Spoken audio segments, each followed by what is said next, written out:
Om Sahana Vavatu Sahanau Bhunaktu Sahaviryam Karavavahai Tejasvinavadhitamastu ma Vidvishavahai.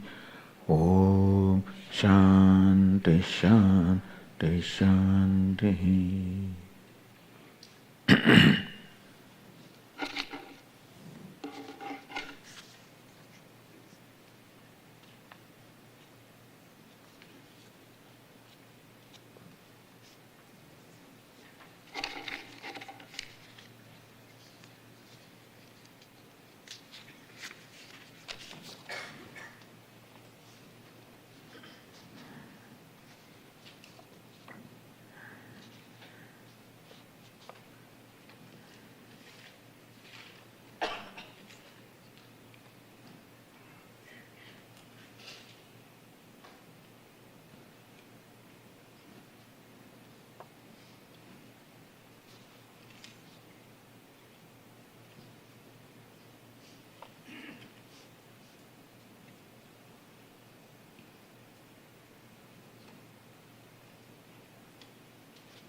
We are taught that I am Atman, I am Brahman, which is unbound, I guess that's what it seems to be.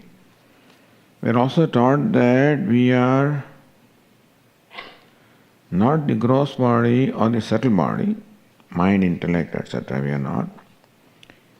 If the gross body perishes, the subtle body perishes with it. How does our karma, good or bad, survive? It cannot attach to Atman, which is not tethered. But subtle body does not perish. What is meant by death is separation of subtle body from the gross body. This much I guess we know, that what you see here is gross body. What is gross means what is perceptible to senses. So you can see, you can feel, touch, taste. So this is called gross body. And we see that this gross body is alive, is possessed of life, and therefore there is something within the gross body that imparts the life to this gross body. Because by itself, gross body is lifeless. So what is death? Death is the separation of this subtle body from the gross body. So when the subtle body departs from here, there is nothing to keep this gross body alive, therefore the body becomes lifeless. So what is death is when this body becomes lifeless. And how does it become, as Vedanta explains, it becomes lifeless because what was responsible for imparting life to that, or sentiency, has departed, and that is why the body has become lifeless, which we call body is dead. So it is the birth and death, but not the subtle body. Subtle body does not die. And all the karmas are stored in the subtle body, so it transmigrates from one gross body to the other. And that is how the continuity of life is explained. Continuity of karma also is explained, continuity of bondage is explained. And so, in short, the subtle body does not die. It will go on as long as ignorance is. Only when ignorance is dispelled in the wake of knowledge, that is when the subtle body also will not survive. And then there is a complete liberation. So until then, the subtle body transmigrates from one gross body to the other according to the karma. Any question on that?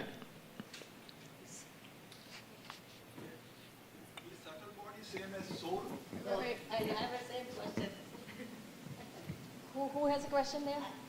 But here the question was. Okay, so ladies first. Thank you. That's okay, the same question. Same question.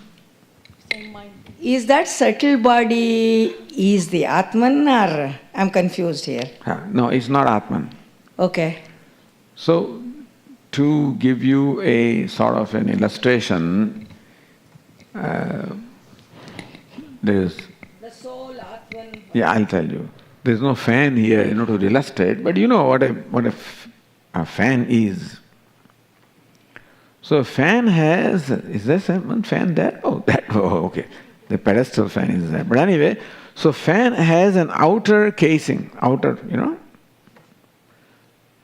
Then within that there is a motor. And the motor is energized by electricity. You follow? So electricity flows into motor. Motor is energized, and that energy is passed on to the blades, and that's how the fan starts turning. So here also there is a similar situation here.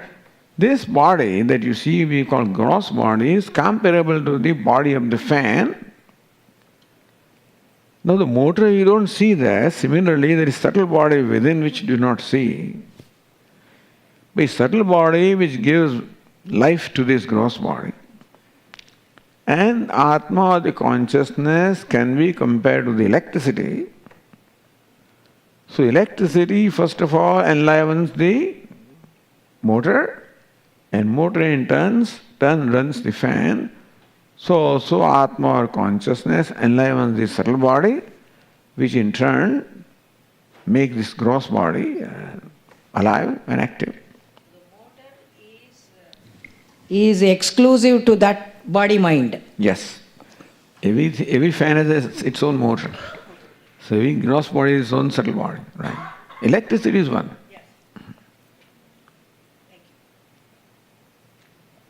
So did you at the back have a separate question? You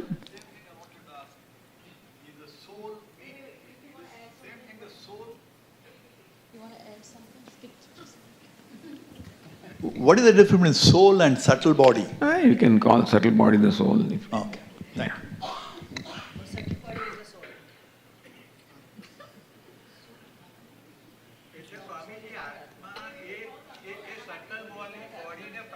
sorry એ આત્મા subtle બોડીને પ્રકાશિત કરે છે એ પ્રકાશિત દ્વારા જે ઇન્દ્રિયો બધી પ્રકાશિત થાય છે.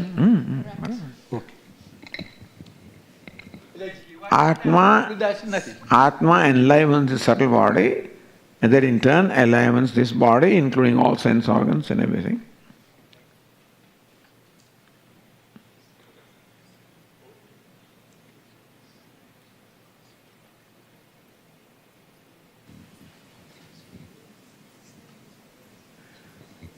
Just a follow-up on the same thing that we are talking about.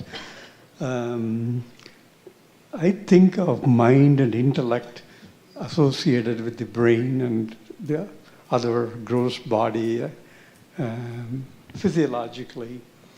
So how can an intellect and mind survive, and what will be the nature of the subtle body?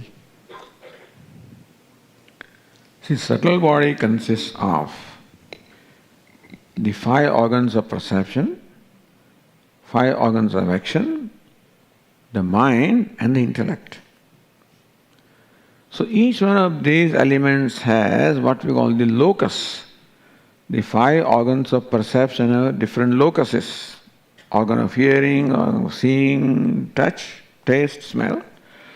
And so also hands, legs, speech, etc. Each has its own locus, in sense called golaka or locus. So these are the centers where a particular sense organ functions. And so similarly the mind functions. Now we have the brain as well as the heart. So generally it is said that the intellect functions through the brain. The brain is a center for function of intellect, and heart is the center for functioning, or locus for functioning of the mind or the emotional faculty.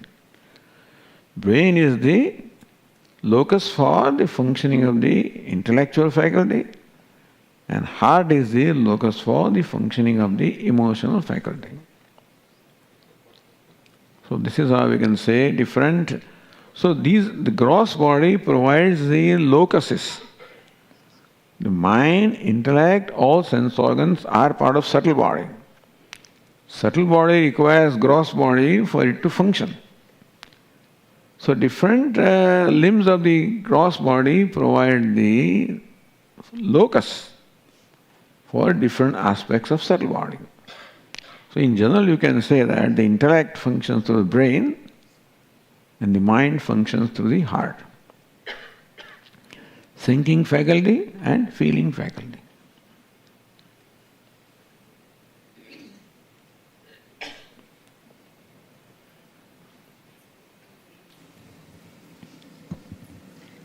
Swamiji, can you please explain what is prana in this context? The vital air which keeps this body alive, which imparts energy to the body, life to this body, is called prana or breath. And so prana is again, it performs 5 kinds of functions, physiological functions: prana, apana, vyana, udana, samana. So with different physiological functions in our body are all carried out by prana, the vital energy. Prana is translated as vital energy, which provides vitality to the body. That vital energy performs 5 kinds of functions. Prana, the respiration system; apana, the evacuation system; vyana, the circulation system; udana, the departure; and samana, the digestion. So these 5 physiological functions are performed by, you can say, 5 pranas.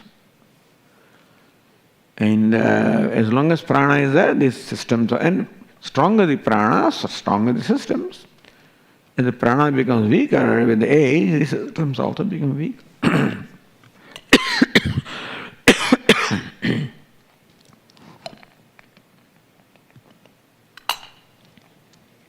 So that's the role of prana. So pranayama is important to keep the prana strong. And so the yogis can live a long life and they can function well if they have maintained the vitality of the prana. So Swamiji, pranayama is a param tapaha. That's what it is. Pranayama, ayama means restraining. Pranayama means restraining the prana or restraining the breath, basically. So breath has a certain natural movement. You restrain. Normally the breathing takes place about 16, 17 cycles a minute. And you restrain. Don't allow. Prana means outgoing breath is called prana. Incoming breath is called apana. You control this outgoing breath. Don't allow it to go out 16 times, make it 15 times, 14 times, 8 times, 1 time. So yogis will just breathe once a minute. So that is called ayama, or restraining the prana. And that is how you conserve the energy of the body. And various other things happen also.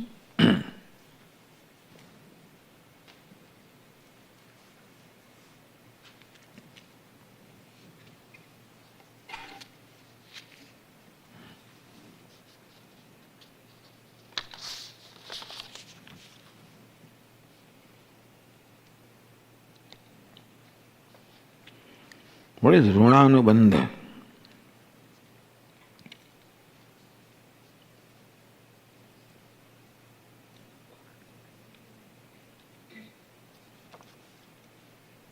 Runa anubandha. Runa means a debt.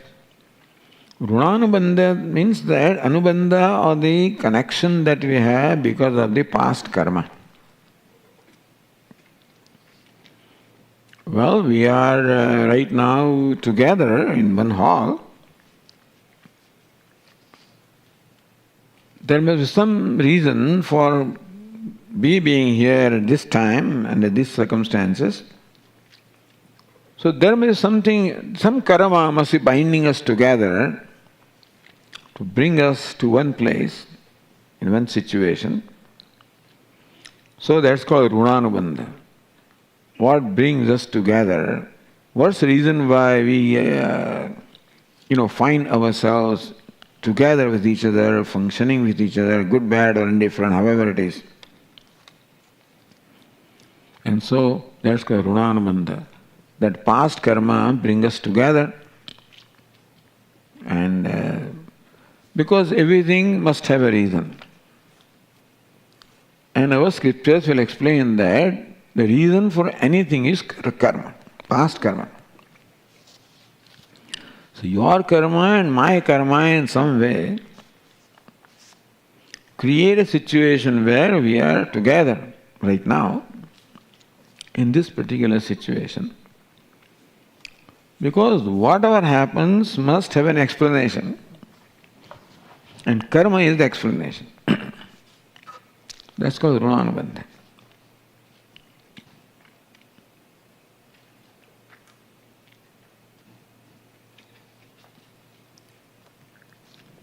Now, here the question is, please provide some practical tips or suggestion how to handle or manage them in our daily activities with next to kin, vyavahara or dealings.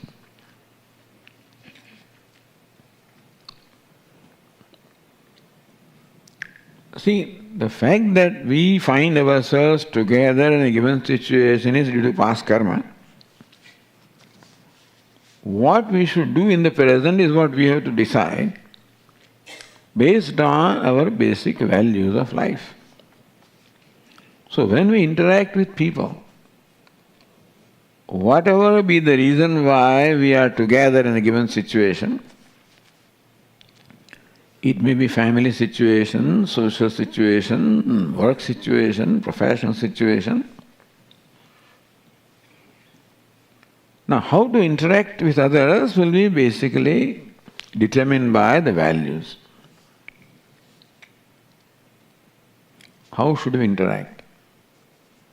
We should try to be as honest as we can, we should be as kind as we can. These are ideal values. And we try to follow those values as best as we can. Because by doing that, we are again performing karma and creating new karma and new effect for the future. So what we are experiencing right now is the result of the past karma, for which we have no control, over which we have no control, but what we are doing in present builds us our future destiny, which in a way we control. So we can say that we do control our destiny by conducting ourselves in a certain way. And therefore what we can do is to perform the karma in as good a manner as possible, sticking to the basic values and attitudes, and that is how we can build a desirable destiny for ourselves. Now here the question is that this destiny brings us together, say in a family, parents and children and siblings, etc. So how to handle or manage this?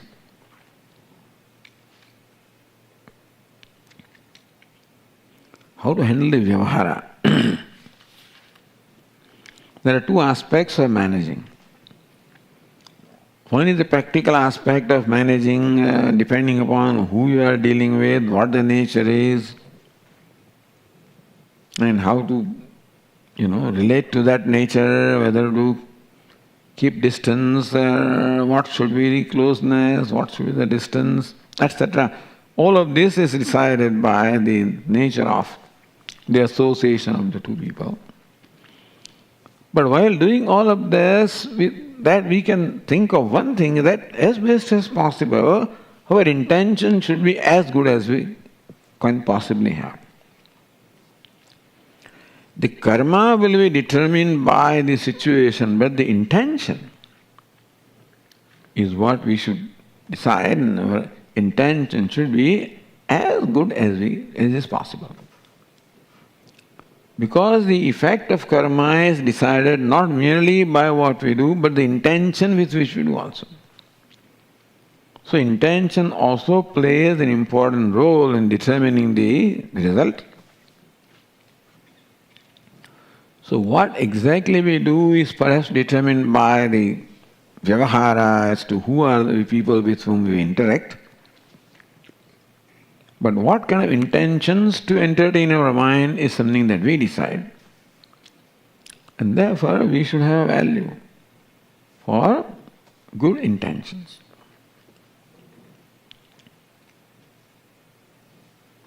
Does it answer this question? Hopefully.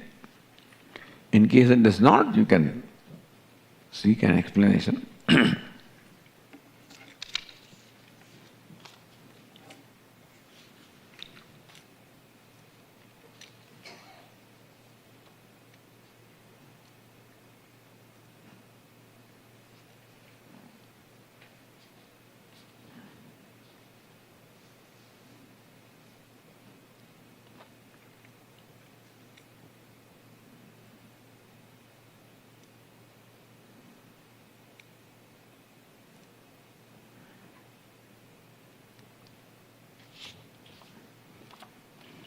In the 10th chapter of the Bhagavad Gita, Lord Krishna says, among the cheats and the gambling.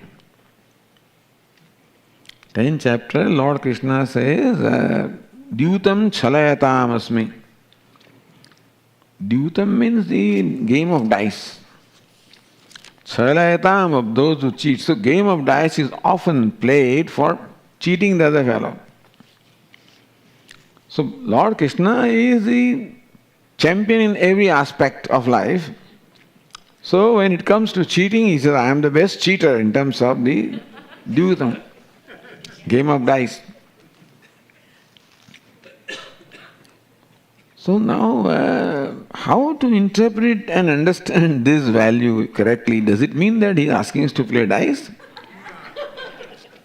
Lord Krishna says many things also there. That I am the tiger among all the animals, and we don't have to become have friendship with tiger, etc. So, all of these are for general knowledge, not that we have to do something about it. What it means is that how Ishvara is present in everything, and Lord Krishna claims himself to be the best in every class of objects. So Lord Krishna in the 10th chapter describes various classes of objects. That among the snakes I am Ananta, among the Naga I am Ananta, among the snakes I am Vasuki, among the animals among the wild animals or so, beasts I am tiger. Among the rivers I am Ganges, among the mountains I am Himalayas.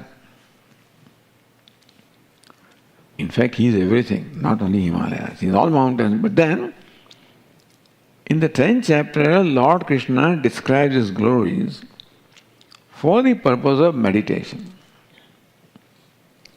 In fact, everything is Ishvara. But it may not be possible for us to see everything as Ishvara. Therefore, Lord Krishna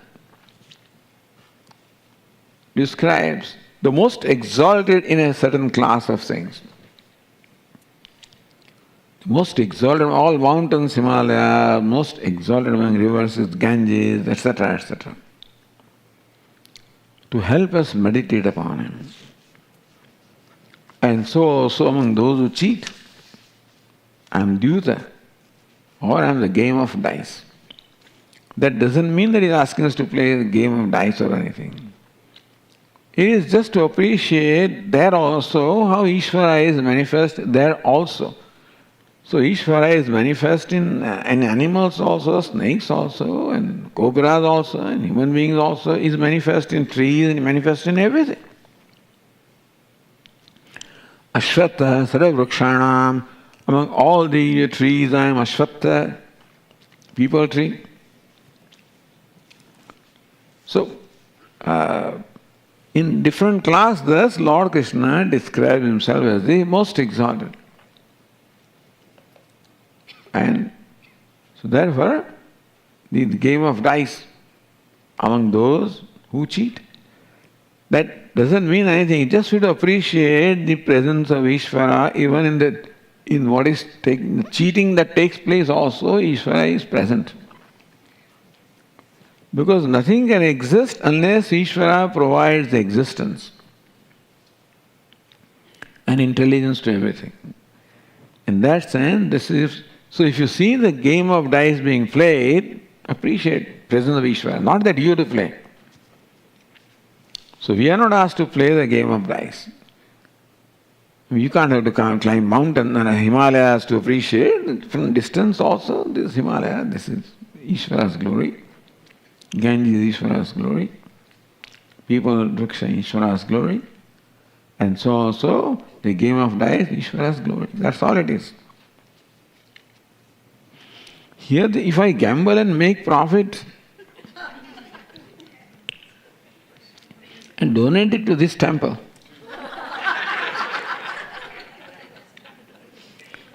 am I absolved of the sins and can I buy punya in this manner? It's robbing Paul to pay Peter or something like that. In English they say, robbing Paul to pay Peter. I don't think that's a good idea to do, We would appreciate that the money that comes here comes from good means also. And so we don't examine where the money comes from. It just comes to the hundi. So we don't know who has put it there and what's the source of that. But general rule is that we should always give to Ishvara the very best. So money also, giving very best means the source also should be good. I mean, as a person who is interested in donation, I can encourage you to donate whichever way, by any hook or crook, but that won't be right. That won't be right. Lord Krishna says, I am the game of dice, just to describe one of his glories, that's all. That there also you can appreciate the presence of Ishvara.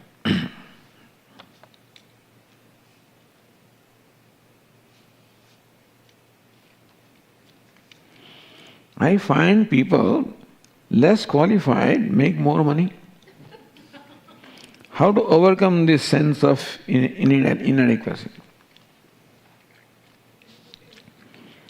Also, there are seen and unseen factors, they play the role in everything. So when we perform an action, karma, the outcome is there, outcome is determined by karma, as well as some unseen factors are also there. There are many variables that we do not even know, we may not control. So who knows? I'll give you an example which you may have heard from me. Here is a farmer who raises different crops in different seasons. In India, in monsoon he raises, rice, paddy. Now he has a big silo. From the top you dump the grain and from the bottom you collect it.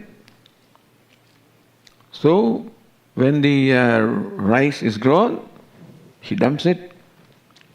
Next comes the season when he takes the crop of wheat, dumps there. Then further season, millet, dumps there. So a very strange phenomenon is seen now, that you find this farmer dumping millet into this silo. When he opens, what he gets is rice. Now that's very strange, is it not so? You follow what I am saying?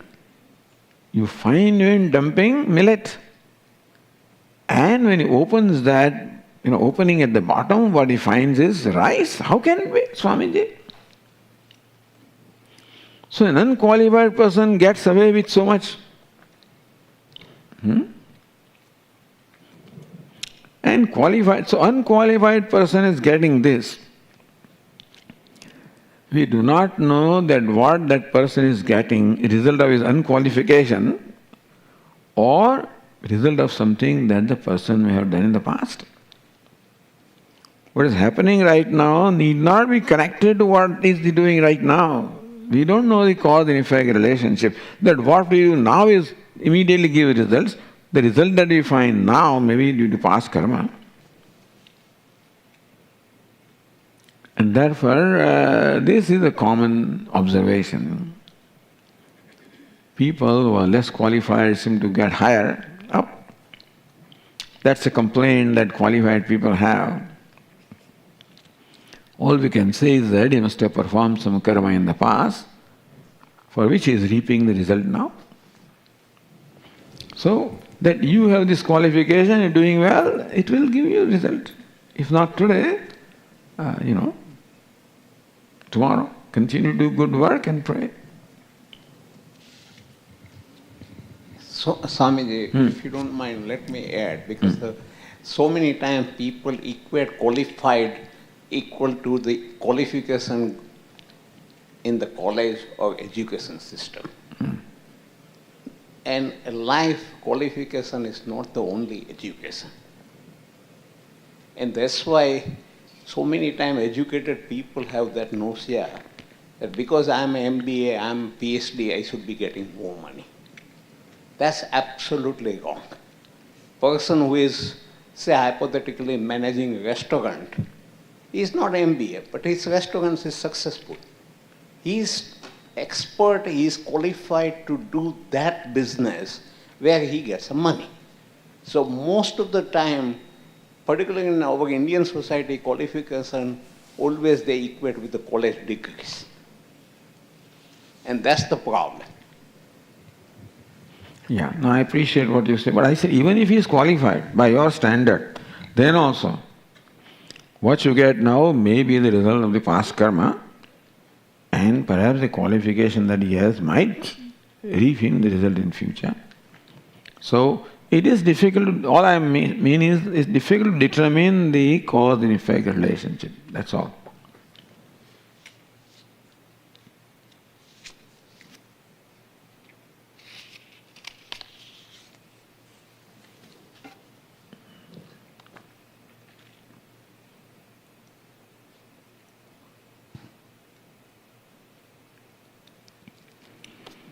Is it correct understanding that Karma Yoga and Bhakti Yoga are Dvaita in nature and Jnana Yoga focuses on Advaita principle? Yeah, you can say that in general, that when I perform an action, I must have the sense of doership. Right now I am performing action of speaking. I have notion that I am a speaker. And so that involves the karma involves the kartrutva or sense of doership. More than Dvaita, what it involves is the sense of doership. So you are listening, you have the sense of I am a listener. So it is true that karma involves kartrutva. Bhakti means devotion, that also that I am a devotee. So yes, it is possible for me to perform an action only when I have the notion that I am the doer of action, agent of action. Possible for me to worship Ishvara when I have also the notion that I am the agent of worship. And what is called Jnana Yoga is to be able to see the limitedness or the fallacy of these notions and overcome them. So it's a preparation, stage-wise preparation. Karma Yoga, Bhakti Yoga, Jnana Yoga. That's how Lord Krishna teaches in Bhagavad Gita. Because we are born and we are functioning in the individuality. we would appreciate the unity in diversity requires preparation of mind. So karma and bhakti give us that preparation of mind by which we can appreciate the unity in diversity.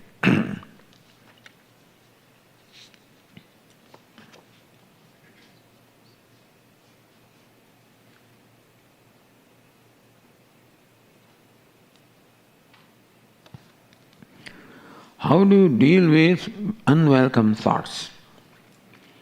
Is it better to try and ignore them or to change the thought patterns? So, you have answered the question. First is that ignore, meaning that the thoughts arise on their own. We need not take the ownership of the thought. I should not judge myself based on the thoughts that arise in my mind. Because I am not the agent of thinking, thoughts arise. I don't think, thinking takes place. Therefore, I should not judge myself based on the thoughts, number one. Where I come into picture is what should I do with that thought? A thought arises for which I am not responsible, but what do I do with the thought? That is where my role comes. And yes, you can ignore the thought if it's an unwelcome thought. Or you find a certain pattern, then you can introduce desirable thoughts. That's called prayer and meditation. So that is called a meditation where we introduce a desirable thought pattern in our mind. So that in course of time it will hopefully change the entire pattern in our mind. So meditation is bringing in a desirable pattern of thought. It can be japa, repeating name. That's a simple meditation. Or it can be, you can contemplate upon something, you can think about the glories of the Lord, that also you can do. And thus we have the freedom to entertain desirable thoughts, that is called meditation. And that is why meditation, that is a very wonderful thing. How to slowly bring about a change in pattern of thinking? By deliberately introducing a pattern of thinking ourselves, which is what the meditation teaches us, that you think in this manner. Think of this entity, think of this devata, think of this object, think in this manner, entertain this kind of thoughts. Or maintain one thought also. So thus we deliberately make the mind think in a desirable manner to slowly change the nature of the mind. So, not only ignoring the thoughts, but also introducing desirable thoughts. That is, so that will influence the thinking patterns of the mind. Swamiji has a question. Just a quick follow-up question. Do the thoughts arise because of the past sanskar? Yes. Thoughts arise because of the samskara, and samskara is because of past karma. So you just mentioned that thoughts arises, we have no control over it, but do you think they arise because of the past sanskar? It just because of that comes? Yeah, that's what I said. When you perform karma, it leaves impression. When you perform karma, it leaves impression. That impression is called samskara. And that will create a thought at appropriate time.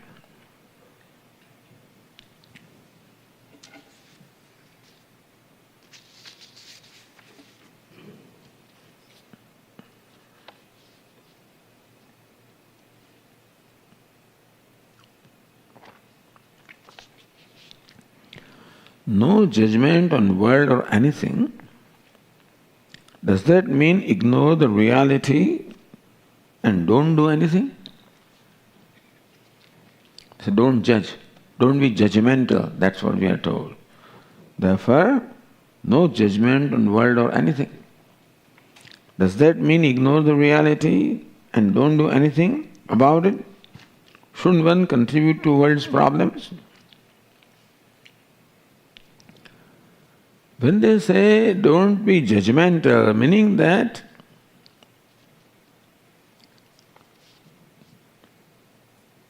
we are judgmental. It is the nature of our intellect to judge.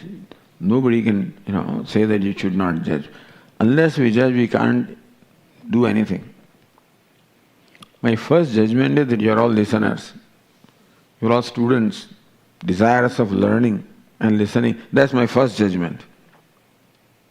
And when you ask the question, you also have judgment that here is a Swamiji who is teacher and I guess he knows what he's talking about, etc., etc. So it is the nature of our intellect to judge. Don't be judgmental means that be open-minded. And do not stick to a given pattern or given impression, that be open-minded. And recognize that, particularly for persons also, that person can change. That person's, what the person that was yesterday may not be person that is today, and therefore be open-minded. But judgment, the mind will make whether we want it or not. And without judgment, we cannot function. Except that judgment should not be cast in stone, that we should be open-minded. That's all we can say. Be open-minded. And give the benefit of doubt to the person and be ready to understand as the situation is now. So being open-minded is what is meant by being non-judgmental. That's all I can say.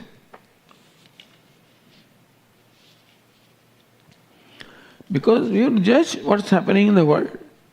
We have to judge other people, we have to judge them. Without that we cannot even do anything. Before we decide what to do, we have to judge whether this food will suit me or not. What is this? Will it suit me or not? And you have to judge. Whether should I go to Satsang or not? Will my time be well utilized or not? Or where do I have something more, important to do? Some judgment is always involved. Some decision is always involved before we do something, and that decision presupposes a judgment. So, the mind will make judgment before we do anything, except that be open-minded, and therefore sometimes we do not give benefit of doubt to some other person that the fellows have never, Swami, they never change. They're always like that. Now, so have an open-mindedness and give the benefit of doubt to others that maybe they may have changed. And therefore be open. Be open-minded. That's all we can say.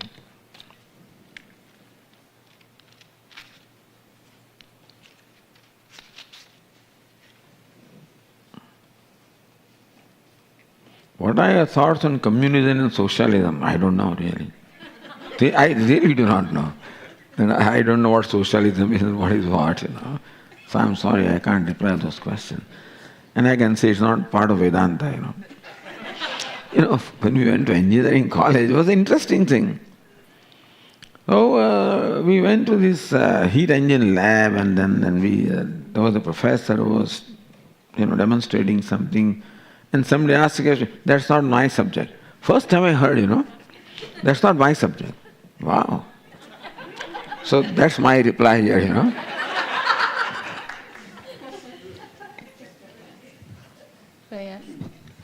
It's just going back to being open-minded. Sometimes we want to be open-minded, but then repeated experiences with the same person makes you more and more judgmental. How do we avoid that? No, you be open-minded at this point, that's all it is. Now you already judge the person, and that's what then. Open-minded means maybe, give the benefit of doubt to that person, that the person could be different, could have changed, could be better or whatever. But your judgment is going to be there. Without judgment we cannot interact, we can't do anything. But aren't we opening or making ourselves vulnerable because we give chance every time by giving them a benefit of doubt, and then you may be in a position to be hurt again? you may be, then you have to protect yourself. We have to learn from experiences, no doubt about that.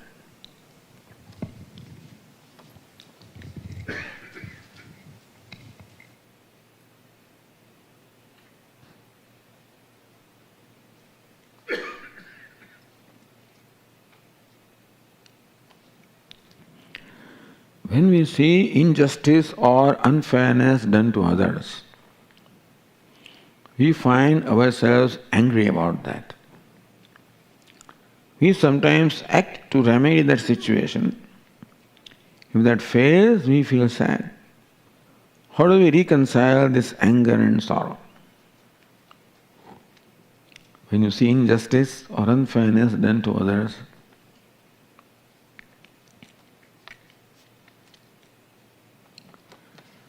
by recognizing that we are not all powerful, that we cannot do everything, the best we can do is to try. That you see injustice being done or unfairness being displayed, you feel about it, you try to do something about it, that's all the most you can do. You cannot insist that you should be able to correct the situation. That may be demanding too much from one's own self. But that you were sensitive and that you tried, that should be adequate. We may not be able to accomplish what we want, or change the situation, or bring the fairness, or,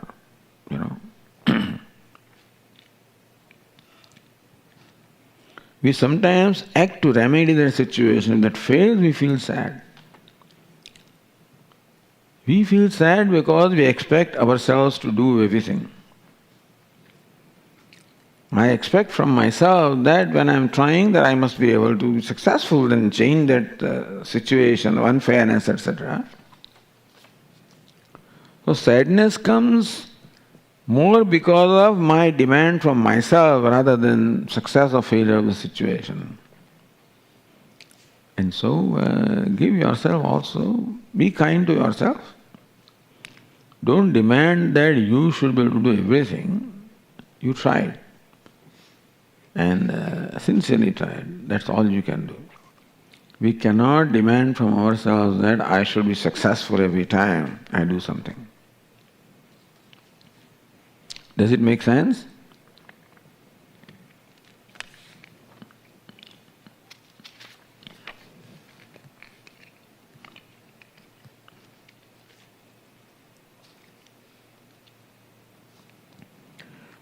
What is the pramana for one's duties? In this day and age, can one be true to one's swadharma? It's a good question. What is swadharma? Means the right thing to do in a given situation. And now there are no more the divisions of caste and stages of life.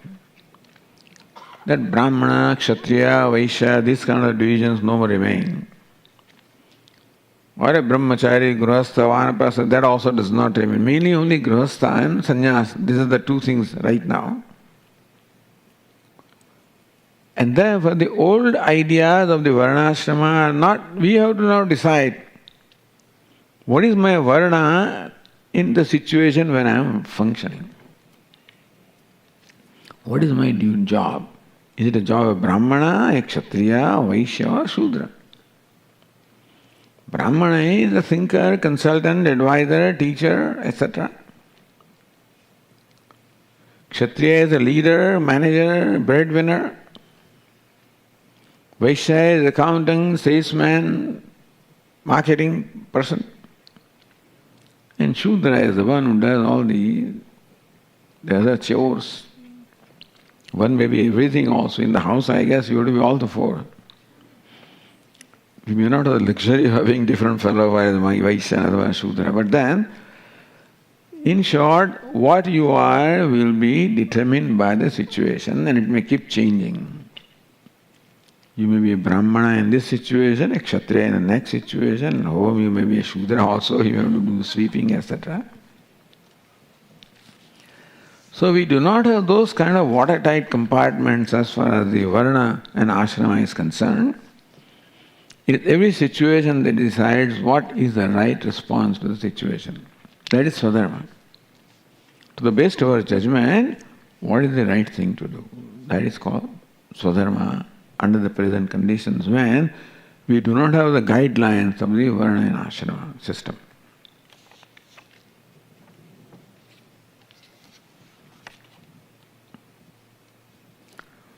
What's the relation between Ishvara and Maya?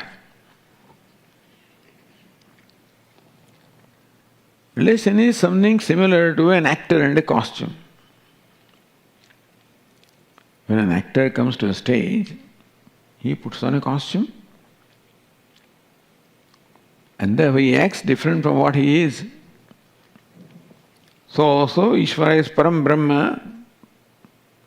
He wears the costume of Maya and takes the roles. So on this stage of world, Ishvara takes various roles. The roles are taken when you put on a costume. Just as an actor, when he comes on the stage with the costume, plays various roles. Ishvara also, with the costume of Maya, plays various roles of creator, sustainer, dissolver, etc. They're all roles played by Ishvara when he puts on the costume of Maya. And that's the simple way of explaining.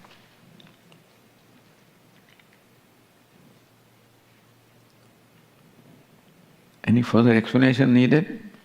There.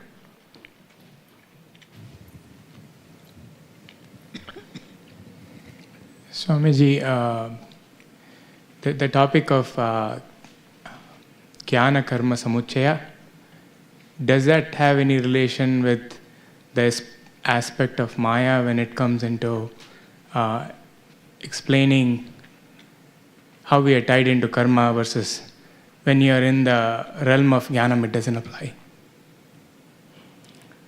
No, you see, when Bhashyakara Shankaracharya ji discusses this topic of Jnana Karma Samuchaya, Samuchaya means the simultaneous practice of Jnana and Karma. This is mainly done with the discussion, with the arguments with the Mimamsakas, who insist that you cannot give up your duty. Yavat jivam agnihotram juhoti.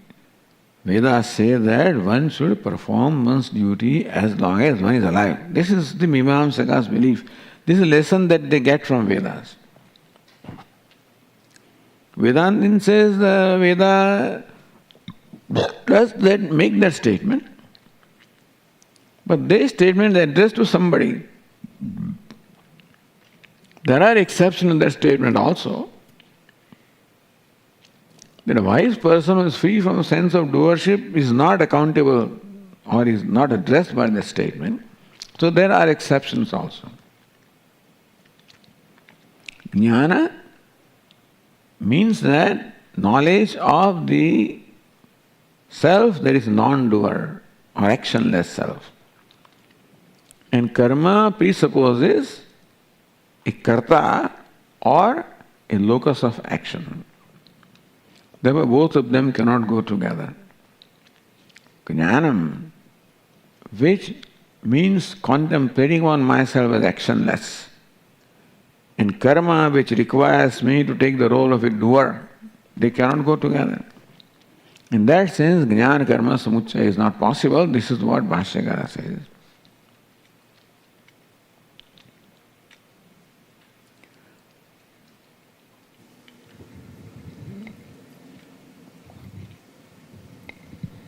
But essentially, Swamiji, karma is a model in the Bhashya, and Maya is also a model to, maybe not a model, but it explains that the whole thing is unreal.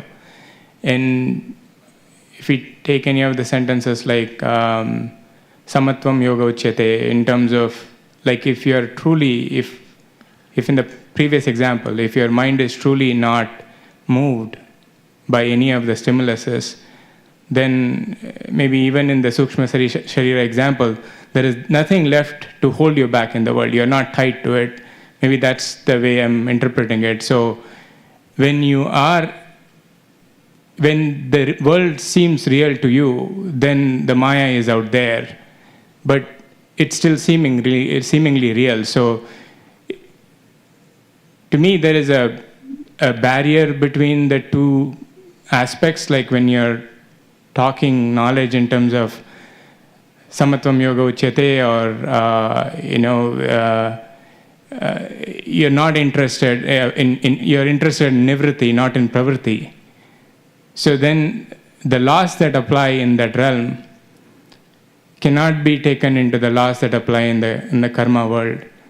That's where the term Maya has been introduced. That's how I'm interpreting it. Maya has nothing to do with this. Both karma and jnana are in the realm of Maya anyway. And so, basic vyavahara is there because of Maya. Ignorance, that I take myself to be a doer, is because of Maya or ignorance. So Maya is not a separate factor. It's a factor involved both in karma as well as jnana. And therefore, jnana means knowing myself as actionless. Karma means taking myself to be an agent of action. That's how the jnana karma samuccaya is not possible. Maya has nothing to do with that. Meaning Maya is not a factor in this one.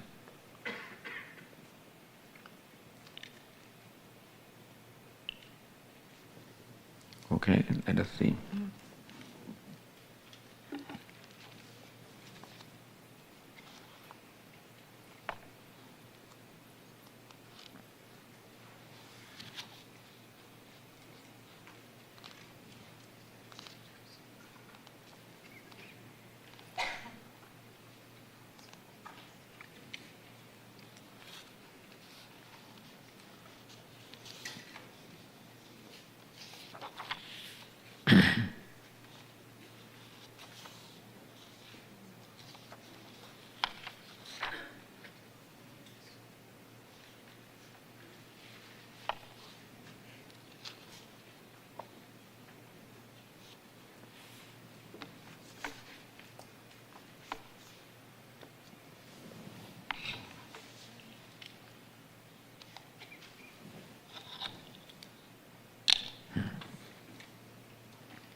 काली महेश्वरी पार्वती शंकरी काली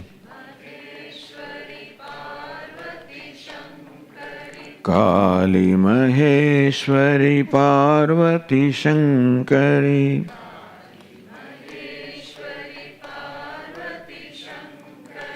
शरणं शरणं शरणं मां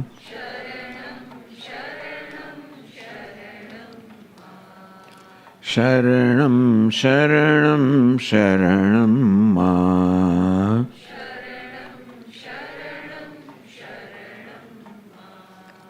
काली महेश्वरी पार्वती शंकरी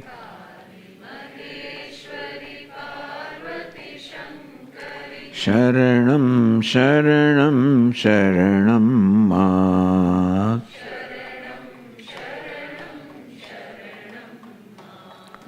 दुर्गति नाशिनी दुर्गा जय जय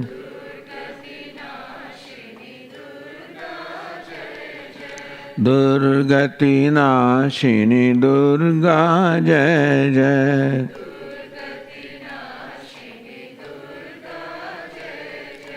काल विनाशिनी काली जय जय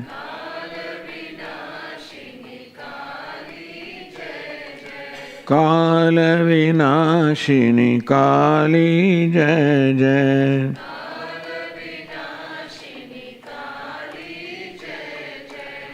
उमारमा ब्रह्माणि जय जय।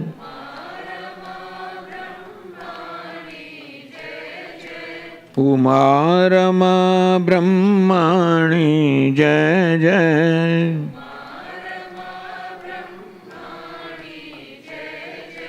राधा सीता रुक्मिणी जय जय।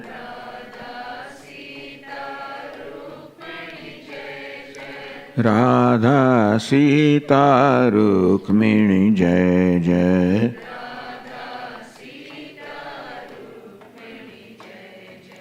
काली महेश्वरी पार्वती शंकरी।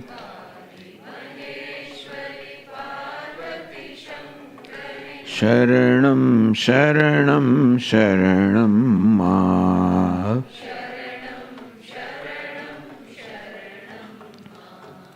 दुर्गति नाशिनी दुर्गा जय जय।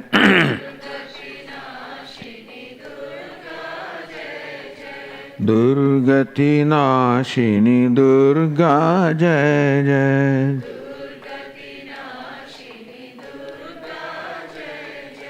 काल विनाशिनी काली जय जय।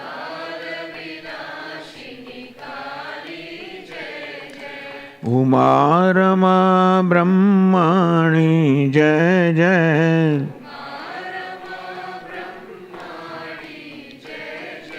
राधा सीता रुक्मिणी जय जय।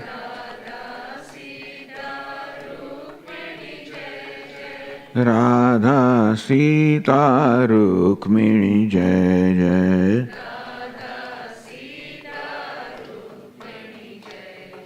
काली महेश्वरी पार्वती शंकरी। काली महेश्वरी पार्वती शंकरी। शरणं शरणं शरणं मां। शरणं शरणं शरणं मां। दुर्गति नाशिनी दुर्गा जय जय। दुर्गति नाशिनी दुर्गा जय जय। काल विनाशिनी काली जय जय। काल विनाशिनी काली जय जय। उमारमा ब्रह्माणि जय जय। उमारमा ब्रह्माणि जय जय। राधा सीता रुक्मिणी जय जय। राधा सीता रुक्मिणी जय जय। राधा सीता रुक्मिणी जय जय।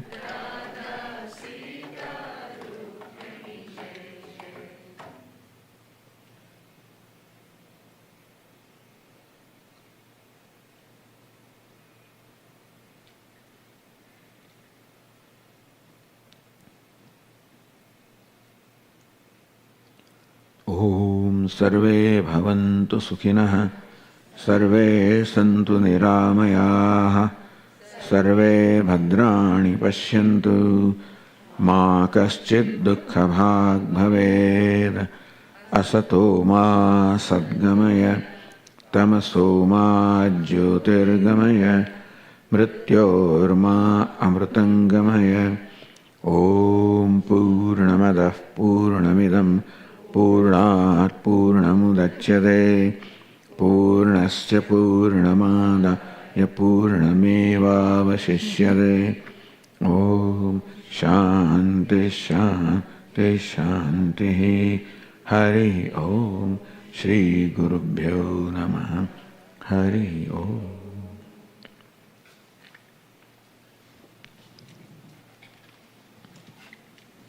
So tomorrow class is at 9 o'clock in the morning.